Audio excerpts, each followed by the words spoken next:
அனைவருக்கும் இனிய வணக்கம். நான் Daniel Rajasekaran. Easy English spoken English பயிற்சிக்கு உங்கள் அனைவரையும் அன்போடு வரவேற்கிறேன். 30 நாட்களில் ஆங்கில மொழியை கற்று பேச உடனே எங்கள் பயிற்சி வகுப்பில் நீங்கள் இணைந்து கொள்ளுங்கள். எங்களுடைய பயிற்சியின் சிறப்பம்சங்கள் குறைந்த கட்டணத்தில் 30 நாட்களில் மெட்டீரியலோடு டியூட்டோரியல் வீடியோவோடு பிராக்டிக்கல் வகுப்புகளோடு உங்களுக்கு பயிற்சிகள் அளிக்கப்படுகிறது. பயிற்சி முடிக்கிற ஒவ்வொருவருக்கும் சர்டிபிகேட் வழங்கப்படுகிறது. ஆகவே பயிற்சியில் இணைந்து அனைவரும் பயன்பெறுமாறு அன்போடு கேட்டுக்கொள்கிறேன். பயிற்சியில் இணைய விரும்புகிறவர்கள் டிஸ்கிரிப்ஷனில் கொடுக்கப்பட்டுள்ள வாட்ஸ்அப் எண்ணிற்கு உங்களுடைய பெயர் முகவரியை அனுப்பி நீங்கள் பதிவு செய்து கொள்ளலாம். மேலும் விவரங்கள் உங்களுக்கு வாட்ஸ்அப் மூலமாக அனுப்பி வைக்கப்படும். இன்னைக்கு முதலாவது வகுப்பு. நம்முடைய சேனலில் உங்களுக்கு அட்வான்ஸ் இங்கிலீஷ் கிராமரோடு அடிப்படை ஆங்கிலம் பேசுவதற்கான அனைத்து இலக்கண கூறுகளையும் கற்றுக் கொடுக்கிறோம். இந்த சேனலில் வருகிற வகுப்புகள் எல்லாம் உங்களுக்கு இலவசம். மேற்படி உங்களுக்கு சர்டிபிகேட் வேண்டும் என்று விரும்புகிறவர்கள் குறைந்த கட்டணத்தை செலுத்தி நீங்கள் பயிற்சி வகுப்பில் இணைந்து படித்து பயன்பெறலாம். ஆங்கில மொழி என்பது இன்றைக்கு உலகில் இருக்கிற அநேக நாடுகளில் அது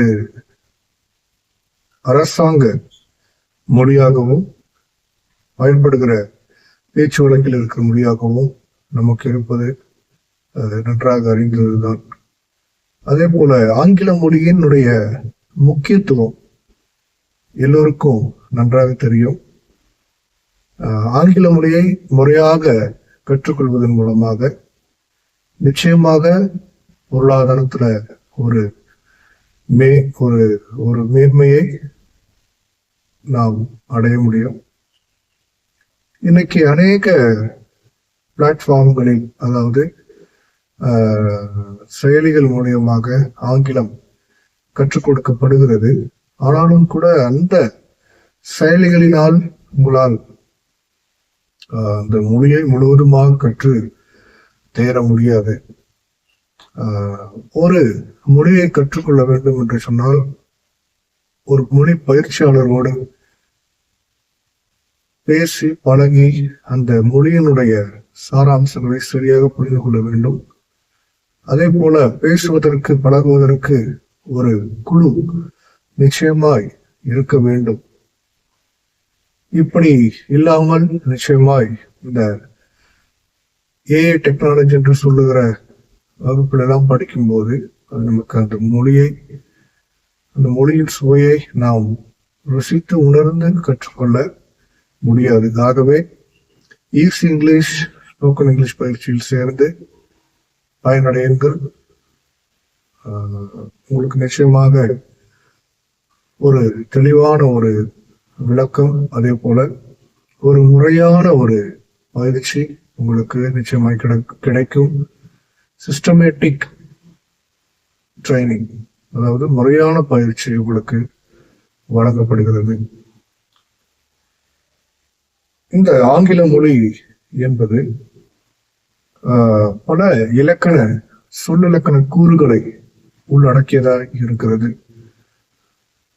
ஆங்கில மொழியை இலக்கணத்தோடு கற்றுக்கொள்வதற்கு நிச்சயமாக ஒரு சில இலக்கண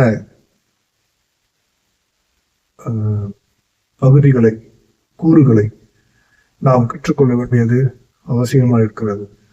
அதுல மிகவும் முக்கியமானது என்ன என்று பார்க்கும்போது அது ஆங்கிலத்தில் பார்ட்ஸ் ஆஃப் ஸ்பீச் என்று சொல்லுவார்கள்.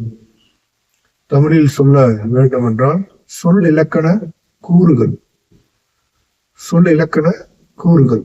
இந்த சொல் இலக்கண கூறுகள், அதாவது ஆங்கிலத்தில் பார்ட்ஸ் ஆஃப் ஸ்பீச் என்று சொல்லக்கூடிய இந்த இலக்கண கூறு 8 வகைப்படுகிறது.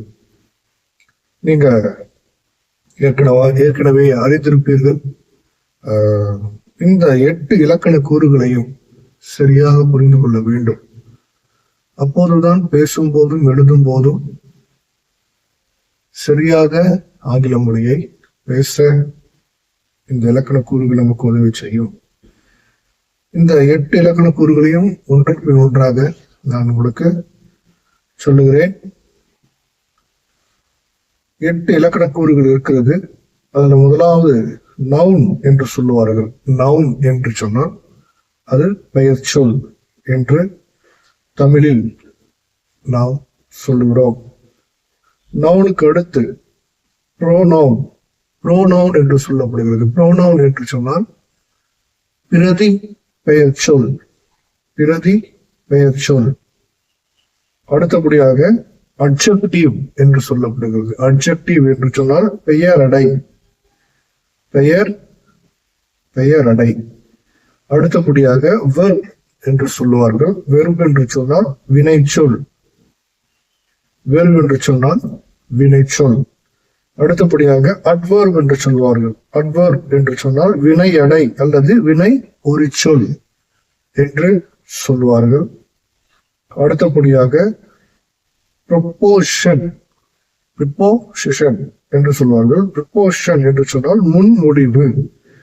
முன் இடைச்சொல் என்று சொல்வார்கள். முன் இடைச்சொல். அடுத்தபடியாக கன்ஜக்ஷன். கன்ஜக்ஷன் என்று சொன்னால் இணைப்பு சொல்.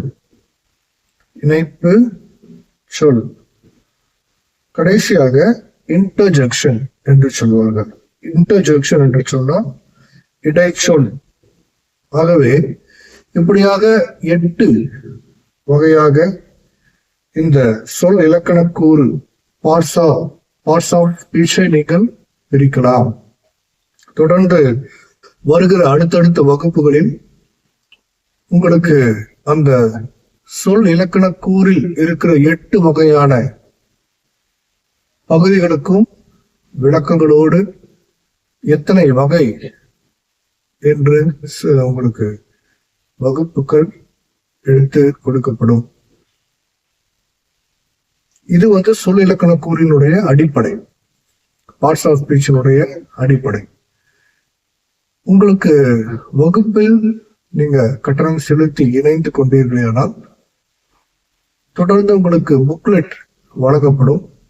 அந்த புக்லெட்டில் இந்த வீடியோ டுட்டோரியல் வீடியோவில் எடுக்கிற எல்லா பாடங்களும் உங்களுக்கு அதுல உங்களுக்கு கிடைக்கப்பெறும். நீங்க அந்த புக்லெட்டை படிச்சு டுட்டோரியல் வீடியோவை பார்த்து நீங்கள் இலக்கணத்தை கற்றுக்கொள்ளலாம், படித்துக் கொள்ளலாம். 30 நாட்களில் நீங்கள் ஆங்கிலத்தை கற்றுக்கொள்ளலாம். 4 நாட்கள் உங்களுக்கு பிராக்டிக்கல் வகுப்புகள் எடுத்துக் கொடுக்கப்படுகிறது. அந்த பிராக்டிக்கல் வகுப்புகளில் உங்களுக்கு பிராக்டிக்கலாக பேச்சு பயிற்சியும் எழுத்து பயிற்சியும் கவனிக்கக்கூடிய லிசனிங் பயிற்சியும்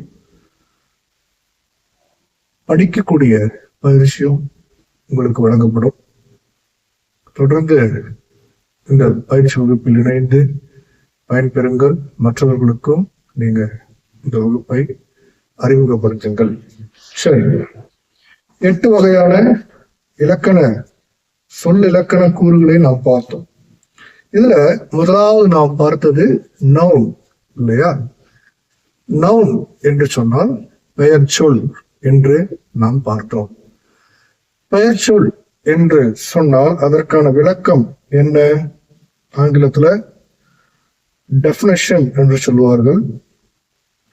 பெயர் சொல் என்பது உலகில் உள்ள எல்லா உயிருள்ள உயிரற்ற எல்லா பொருட்களையும் குறிப்பது பெயர் சொல். உதாரணத்துக்கு உங்களுக்கு ஒரு நபரையோ ஒரு இடத்தையோ ஒரு பொருளையோ ஒரு குணத்தையோ ஒரு செயலையோ இல்லையா எதை நீங்கள் சொல்லும் போதும் கூட பெயர் சொல் மூலியமாக தான் சொல்ல முடியும். உலகத்தில் இருக்கிற எல்லாமே பெயர் சொல்லுக்குள் அடங்கும். புரிஞ்சுக்கிட்டீங்களா? இதுதான் பெயர் சொல்லுக்கான விளக்கம். அடுத்தபடியாக இந்த பெயர் சொல்லில் பல வகைகள் நமக்கு இருக்கிறது. இந்த பல வகைகளை நாம் ஒன்றற்கு ஒன்றாக பார்க்கலாமா? உங்களுக்கு பல வகைகள் இருக்கிறது.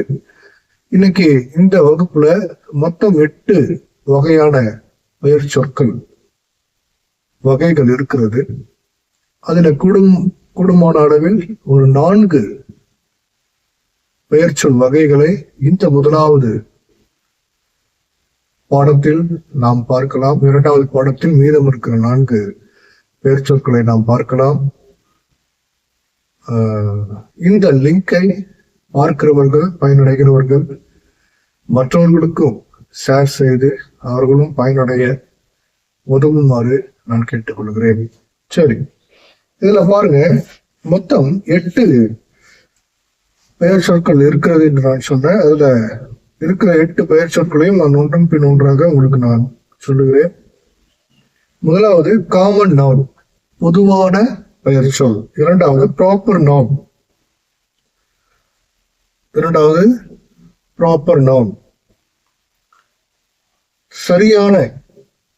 சரியான பெயர் சொல்.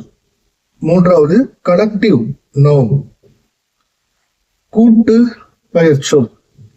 சரியா? நான்காவது கான்கிரீட் நவுன், உறுதியான பெயர் சொல். ஐந்தாவது அப்ஸ்ட்ராக்ட் நவுன்,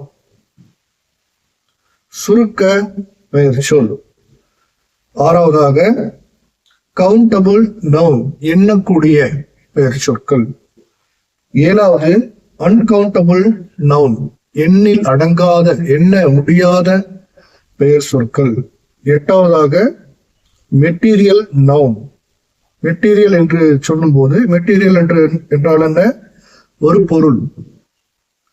பொருள் அடங்கிய பொருளை குறிக்கக்கூடிய பெயர் சொற்கள். ஆக 8 வகையான பெயர் சொற்கள் உங்களுக்கு இந்த ஆங்கில இலக்கணத்தில் கொடுக்கப்பட்டிருக்கிறது. பாருங்க, இந்த 8 வகையான பெயர் சொற்களையும் நாம் தெளிவாக புரிந்து கொள்ள வேண்டியது அவசியமா இருக்கிறது. அடுத்து நம்ம அந்த 8 வகையான பெயர் சொற்கள் என்ன என்பதை கொஞ்சம் தெளிவா டீட்டெயில்டா நம்ம படிக்கலாமா, பார்க்கலாமா? நேரம் இருந்தால் இந்த 8 பெயர் சொற்கள் அனைத்தையும் இந்த முதலாவது பாடத்திலேயே நாம் கற்றுக்கொள்ளலாம். சரி, எத்தனை பேர் ஆர்வமா இருக்கிறீங்க? வாங்க நம்ம படிக்கலாம். முதலாவது நான் சொன்னது போல காமன் நவுன், பொதுவான பெயர் சொல். ஒவ்வொரு தலைப்பிற்கும் நான் உங்களுக்கு விளக்கத்தோடு ஒரு உதாரணங்களையும் நான் உங்களுக்கு கொடுக்க இருக்கிறேன். விருப்பமானவங்க நீங்க நோட்ஸ் எடுத்துக்கலாம். பயிற்சி வகுப்புல கட்டணம் செலுத்தி நீங்க இணைந்து கொண்டீங்கன்னா உங்களுக்கு நோட்ஸ் புக்லெட் உங்களுக்கு PDF ஃபார்மேட்ல உங்களுக்கு வழங்கப்படும். சரி, அப்போ முதலாவது காமன் நவுன். காமன் நவுன் என்பது ஒரு பர்சன் அல்லது ஒரு பொருள், பொதுவாக இருக்கக்கூடிய, உலகத்தில் பயன்படுத்தக்கூடிய பொதுவாக இருக்கக்கூடிய காரணிகளை, மனிதர்களை, பொருட்களை இந்த காமன் நவுனில் நாம் பயன்படுத்தலாம், சொல்லலாம். இதுதான் இந்த காமன் நவுனுடைய விளக்கம். உதாரணத்துக்கு நீங்கள் பார்க்கும்போது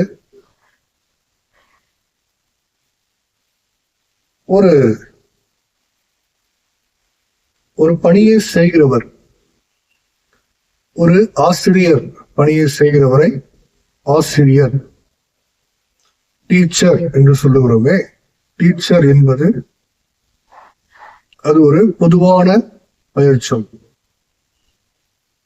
ஆசிரியர், அவர் என்ன செய்கிறார், அவர் என்ன பணி செய்கிறார் என்று கேட்டீங்கன்னா, அவர் ஆசிரியர் பணி செய்கிறார். அதே போல மருத்துவரை குறித்து சொல்லும் போது அவர் என்ன பணி செய்கிறார் என்று சொன்னால், அவர் மருத்துவர் பணி செய்கிறார்.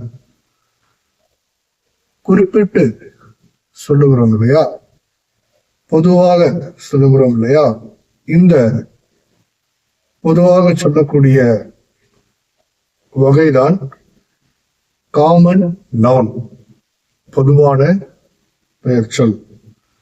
ஆக உதாரணத்துக்கு உங்களுக்கு boy, woman, teacher, doctor, girl, officer, poet, dramatist, merchant, traveller, city, village, town, region, district, place, இப்படியாக இடத்தையும் கூட குறிக்கக்கூடிய ஒரு சொல் இந்த காமன் நவுன், பொதுவான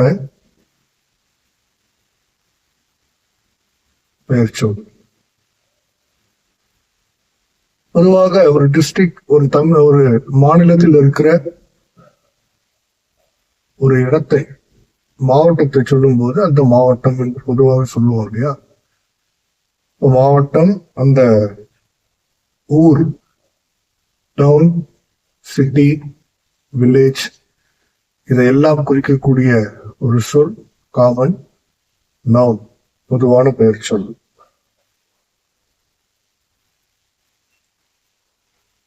அடுத்தபடியாக ப்ராப்பர் நவுன். இந்த ப்ராப்பர் நவுன் என்று சொன்னால், நான் ஏற்கனவே உங்களுக்கு சொல்லியிருந்தேன், ப்ராப்பர் நவுன் என்பது சரியாக, அதாவது குறிப்பிட்டு சொல்லக்கூடிய ஒரு பெயர் சொல்லாகும். குறிப்பிட்டு நாம் என்ன சொல்லுவோம்? இப்போ உதாரணத்துக்கு ரவீந்திரநாத் தாகூர் என்று சொன்னால், அவர் தேசிய கீதத்தை இயற்றியவர். ரவீந்திரநாத் தாகூர் என்பவரை நாம் குறிப்பிட்டு சொல்லுகிறோம் அல்லவா, அதுதான் ப்ராப்பர் நவுன். சரியாக குறிப்பிட்டு சொல்லக்கூடிய ஒரு மனிதரையோ ஒரு இடத்தையோ குறிப்பிட்டு சொல்லக்கூடிய நவுன் ப்ராப்பர் நவுன். புரிகிறதா? இப்போ இந்தியாவினுடைய கேபிட்டல், தலைநகரம் டெல்லி என்று சொல்லுகிறோம். இப்ப டெல்லி என்கிற அந்த பகுதியை குறிப்பிட்டு சொல்றதுனால, அந்த டெல்லி என்கிற வார்த்தை வருகிற வாக்கியத்துல அந்த டெல்லி என்பது ப்ராப்பர் நவுனாக கருதப்படும். விளங்குதா? இதே போலதான் பெரிய பெரிய தலைவர்கள், ஐகானிக் பர்சன்ஸ், செலிபிரிட்டிஸ், இவர்களை எல்லாம் நாம் குறிப்பிட்டு சொல்லும் போது ப்ராப்பர் நவுனில் சொல்ல வேண்டும்.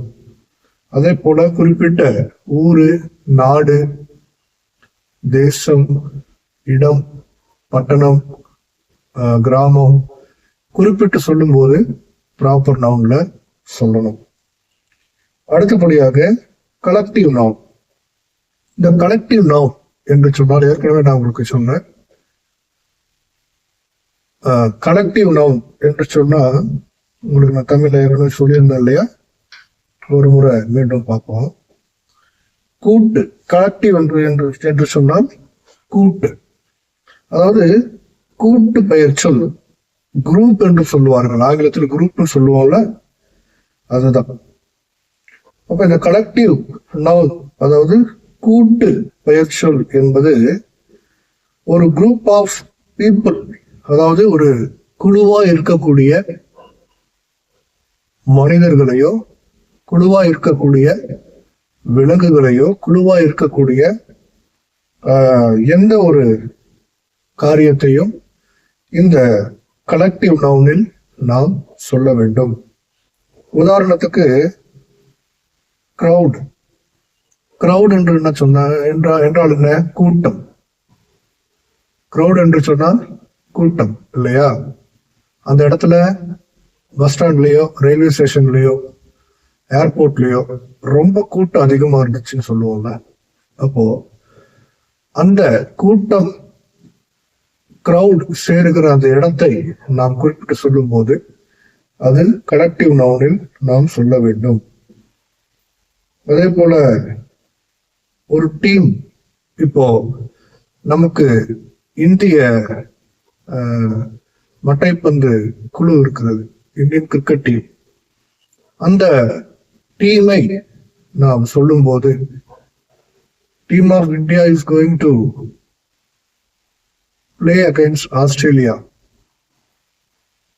என்று சொல்றோம் இல்லையா, இல்லாட்டி இந்தியா டூர் ஆஃப் ஆஸ்திரேலியா அப்படின்னு சொல்றோம் இல்லையா. அப்போ இந்த குழுவாய் நாம் குறிப்பிட்டு சொல்லுகிற இடத்தில் கலெக்டிவ் நவுன் பயன்படுத்தப்படுகிறது. அதே போல ஆர்மி என்பதையும் நாம் கலெக்டிவ் நவுன்ல சொல்ல முடியும். ஒரு கமிட்டி, ஒரு கமிட்டியில 7 பேர் 10 பேர் இருக்கிறாங்க அப்படின்னா அது கூட ஒரு கலெக்டிவ் நவுன். ஃபேமிலியில ஒரு 5 பேர் 10 பேர் இருக்கிறாங்க அப்படின்னு சொன்னா அதுவும் உங்களுக்கு கலெக்டிவ் நவுனில் சொல்ல வேண்டும். புரிகிறதா? அப்ப குழுவாக உங்களுக்கு பொருளையோ இடத்தையோ நபரையோ குறிக்க வேண்டும் என்று சொன்னால் இவைகளை எல்லாம் நீங்க கலெக்டிவ் நவுன்ல சொல்லணும். அடுத்து பார்க்கலாமா? அடுத்து கான்கிரீட் நவுன், அதாவது உறுதியான பெயர் சொல்லிட்டு நம்ம தமிழ்ல பார்த்தோம் இல்லையா. கான்கிரீட் உறுதியான பெயர் சொல். உறுதியான பெயர் சொல் என்று சொன்னால் உறுதியாக இருக்கக்கூடிய, மாறாமல் இருக்கக்கூடிய இவைகளை எல்லாம் நாம் கான்கிரீட் நவுன்ல சொல்ல வேண்டும். உதாரணத்துக்கு ஒரு வீடு, ஒரு சூரியன், சந்திரன், இவைகளெல்லாம் கூட நாம் உறுதியா இருக்கக்கூடிய பொருட்களையோ ஒரு நபரையோ மனிதர்களையோ நீங்க கான்கிரீட் நவுன்ல சொல்லலாம். புரிகிறதா? கான்கிரீட் நவுன் வந்து ரொம்ப சிம்பிள். ஒரு கட்டடத்தையோ ஒரு பில்டிங்கையோ கூட நீங்க கான்கிரீட் நவுன்ல சொல்லலாம். இப்போ ஒரு கட்டடம், இப்போ உதாரணத்துக்கு நீங்க அமெரிக்கால வந்து இந்த சுதந்திர தேவி சிலை இருக்குது, அந்த சிலையை குறித்து நீங்க ஒரு சென்டென்ஸ் சொல்றீங்க, ஒரு எஸ்ஸே எழுதுறீங்க அப்படின்னா அதில் நீங்க பயன்படுத்துகிற அந்த சிலைய குறிப்பிட்டு சொல்லுகிற இடம் எங்கெல்லாம் வருதோ அது எல்லாமே உங்களுக்கு கான்கிரீட் நவுன்ல வரும். புரியுதா உங்களுக்கு? சரி, அடுத்து அப்ஸ்ட்ராக்ட் நவுன். அப்ஸ்ட்ராக்ட்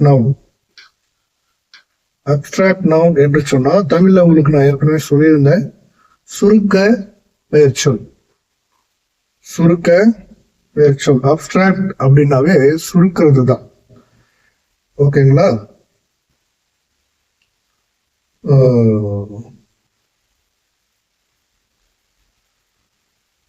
இந்த அப்ஸ்ட்ராக்ட் நவுன்ல கொஞ்சம் வித்தியாசமாய் நாம் புரிந்து கொள்ள வேண்டும். இந்த அப்ஸ்ட்ராக்ட் நவுன் என்பது என்ன, நான் விளக்கம் என்ன சொல்ல முடியும் அப்படின்னா,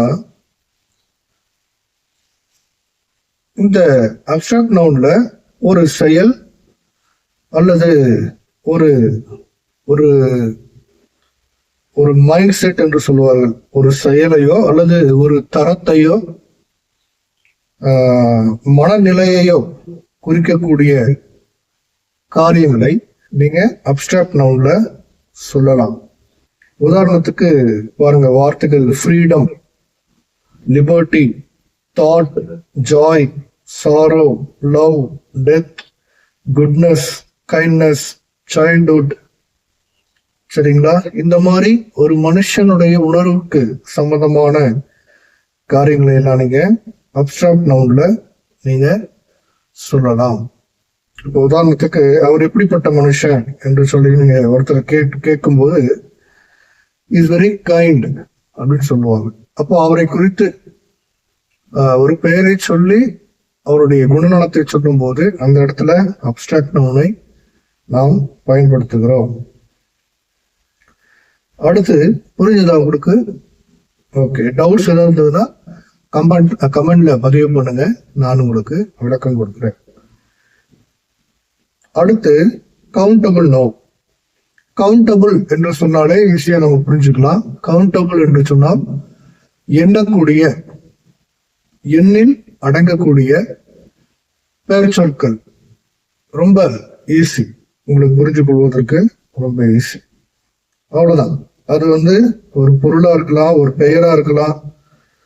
இதுல உங்களுக்கு கவுண்டபிள் நவுன் பொறுத்த வரைக்கும் சிங்குலரும் வரும், ப்ளூரலும் உங்களுக்கு இதுல வரும். புரியுதா உங்களுக்கு? எல்லாமே கவுண்ட் பண்ணக்கூடிய காரியங்களா இருக்கும். உதாரணத்துக்கு உங்களுக்கு ஸ்டூடெண்ட், ஒரு ஸ்டூடெண்டை ஸ்டூடெண்ட் என்று சொல்லுவோம்.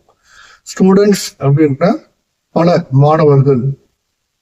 சிங்குலர்ல ஸ்டூடெண்ட், ப்ளூரல்ல ஸ்டூடெண்ட்ஸ் என்று சொல்லுவோம் இல்லையா? அப்ப இதெல்லாமே கவுண்டபிள் நவுன்ல உங்களுக்கு வரும். புரிஞ்சதா உங்களுக்கு? Book, books, table, tables, pen, photograph, camera, writer, man, woman, woman, இதெல்லாமே உங்களுக்கு கவுண்டபிள் நவுன்ஸ்குள்ள உங்களுக்கு வரும். அதே போல அன்கவுண்டபிள் நவுன். அடுத்து அன்கவுண்டபிள்னா என்ன? எண்ண முடியாத, எண்ணில் அடங்காத பொருட்களோ நபரோ இருக்கிறது தான் உங்களுக்கு அன்கவுண்டபிள். இதுல உங்களுக்கு அன்கவுண்டபிள்னா எப்படி நீங்க எதை நீங்க சொல்லலாம்? மில்க், ரைஸ், தால், ஆக்சிஜன், அதே போல மணி, அதே போல இந்த மனுஷனுடைய குணநலன்களை கூட, ஆனஸ்டி, பியூட்டி, இந்த காரியங்களை கூட நீங்க என்ன பண்ணலாம்? அன்கவுண்டபிள் நவுன்ல சொல்லலாம். இப்போ ரைஸ்ன்னு எடுத்துக்கோங்க. ஒரு கிளாஸ் ரைஸ் எடுக்கிறோம்னா அந்த ரைஸ்ல, அந்த கிளாஸ்ல எத்தனை ரைஸ் இருக்குன்னு நம்மளால என்ன பண்ண முடியாது, எண்ண முடியாது. அப்போ அது அன்கவுண்டபிள் நவுன். புரிஞ்சதா உங்களுக்கு? அதே போல ஆக்சிஜன். பூமியில ஃபுல்லா ஆக்சிஜன் இருக்கு, அதை நம்மளால கவுண்ட் பண்ண முடியுமா? முடியாது. Uncountable noun. அதே போல சீஷோர்ல இருக்கிற மணல், மணலை உங்களால கவுண்ட் பண்ண முடியுமா? கவுண்ட் பண்ண முடியாது. அதுவும் அன்கவுண்டபிள் நவுன்ல உங்களுக்கு வரும். உலகத்துல எதையெல்லாம் கவுண்ட் பண்ண முடியாதோ அது எல்லாமே உங்களுக்கு அன்கவுண்டபிள் நவுன்குள்ள வரும். சரியா? அடுத்தது பாருங்க, நம்மளுக்கு நேரம் இருந்தது, நல்லபடியா முடிக்க போறோம். Material noun. இந்த மெட்டீரியல் நவுன்ல ஏற்கனவே நான் உங்களுக்கு சொல்லியிருந்தேன். மெட்டீரியல்னா என்ன? மெட்டீரியல் என்பது ஒரு பொருள், ஒரு பொருளை குறிக்கக்கூடியதுதான் மெட்டீரியல் இல்லையா? அப்போ பொருள்னா என்னென்ன பொருள் வரும் உங்களுக்கு? உதாரணத்துக்கு நீங்க கையில வச்சிருக்கிற மொபைல் ஒரு பொருள் தான். தங்கம் மோதிரம் போட்டுன்னா அது ஒரு பொருள் தான். பாருங்க, உங்களுக்கு உதாரணத்துக்கு நான் சொல்றேனே, மெட்டீரியல் என்று சொன்னாவே உங்களுக்கு கோல்டு, சில்வரு, அயனு, உட்டு, ஹேர், கிளே, இதுலயும் கூட நீங்க என்ன பண்ணலாம்? மெட்டீரியல்னு வந்துட்டா அதுல உங்களுக்கு ரைஸ், ஐஸ்கிரீம், டீ, பணம், money, butter, milk, water, paper, glass, copper, மெட்டீரியலா உங்களுக்கு கையில என்னென்ன இருக்குதோ எல்லாமே உங்களுக்கு இதுல மெட்டீரியல் நவுன்ல வரும். புரிஞ்சுக்கிட்டீங்களா?